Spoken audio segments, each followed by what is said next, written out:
الحمدللہ والصلاة والسلام علی رسول اللہ اما بعد۔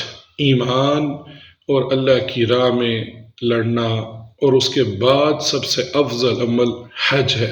سیدنا ابو ہریرہ رضی اللہ عنہ اس حدیث کے راوی ہیں کہ اللہ کے رسول صلی اللہ علیہ وسلم سے پوچھا گیا کہ سب سے افضل عمل کون سا ہے، تو آپ صلی اللہ علیہ وسلم نے فرمایا ایمان باللہ ورسولہ۔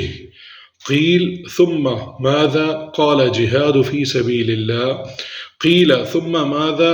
قال حج مبرور او کما قال صلی اللہ علیہ وسلم۔ یہ حدیث متفق علیہ ہے۔ امام بخاری اور امام مسلم اس حدیث کو اپنی صحیحین میں لے کر آئے ہیں کہ اللہ اور اس کے رسول پر ایمان لانا یہ سب سے افضل عمل ہے۔ اور پوچھا گیا پھر کون سا عمل ہے، اور آپ صلی اللہ علیہ وسلم نے فرمایا کہ اللہ سبحانہ وتعالیٰ کے راستے میں جہاد کرنا۔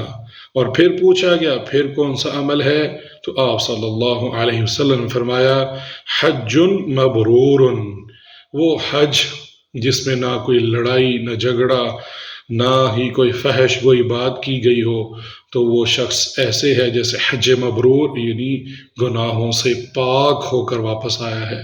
تو یہ بھی بڑی فضیلت والی حدیث ہے، اور اللہ سبحانہ وتعالی ہمارے حجاج کرام کو یہ مبارک سفر حج مبرور سفر بنائے، آمین۔ اور جن لوگوں نے حج نہیں کیا اللہ سبحانہ وتعالی انہیں بھی یہ سعادت نصیب فرمائے، آمین۔